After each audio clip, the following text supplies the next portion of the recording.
Lord, give us the courage to hold fast to your promises and to keep moving forward in your divine will. Thank you for the grace to correspond with your graces. Amen. Father Ezekiel began, I saw a very large ship, like the size of a carnival cruise ship, moving forward. Slowly but steady, it kept moving in forward motion in a straight line. I got the sense that the cruise ship represented our community. After some time, it started to turn a corner, turning to the right in a slow, methodical, and deliberate motion.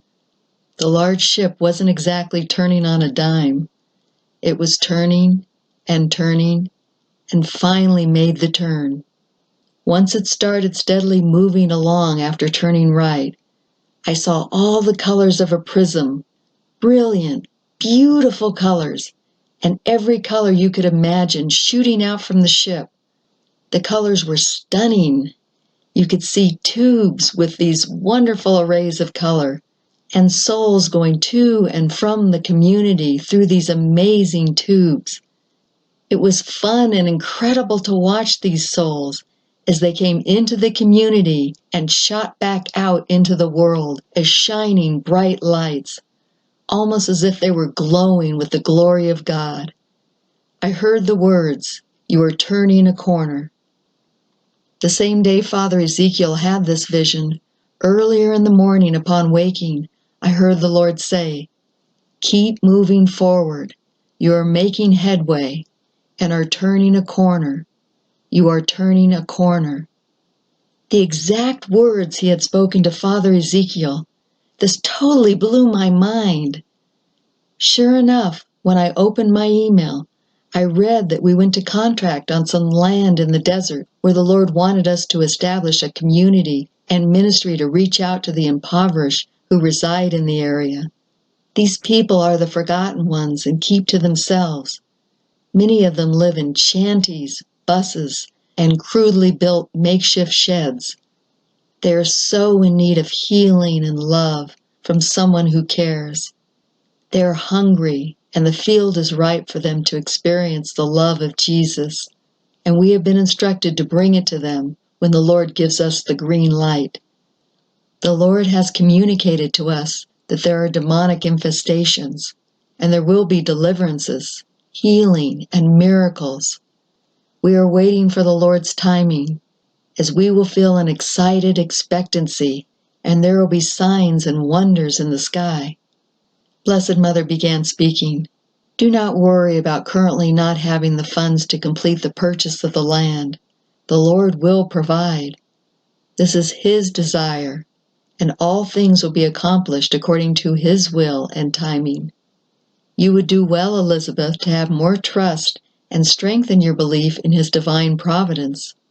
That peace that came over you and your brother while waiting 3 days for the seller's response was from my son.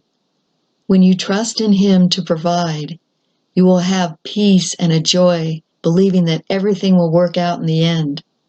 Jesus is your bread, your inspiration, and your strength to persevere. The more all my children accept and trust in divine providence, the more the Lord will manifest His goodness and wisdom. You are all called to respond to grace. This has proven difficult for some of you, while others flourish as they have learned to work in union with His graces. It often goes against your human nature when situations and people contradict your expectations. When there is injustice and suffering, when God seems to have abandoned you and nothing seems to make sense. It takes a certain level of spiritual maturity and intimacy with Jesus to surrender to divine providence. This includes resilient faith and trust that God is in control, and nothing happens without His permissive will. Dear children, if God allows it to happen, then He intends to bring about a greater good. Suffering has value and meaning, precious ones. When you suffer, you all have the opportunity to unite your suffering to my Son's and participate in His work of redemption. Ask me for my faith, and I will give it to you. so that you all may know the unspeakable joy of corresponding with His graces and strengthening your resolve to continue moving forward in His divine will. And that was the end of Our Lady's message. Dear heart dwellers, we have great need for wood, supplies, food, and to complete the purchase of the Lord's desert ministry. Any amount of funds and prayers would be so very helpful at this point. You all are very much loved and greatly appreciated. We are so humbled by your faithfulness. God bless you and keep you.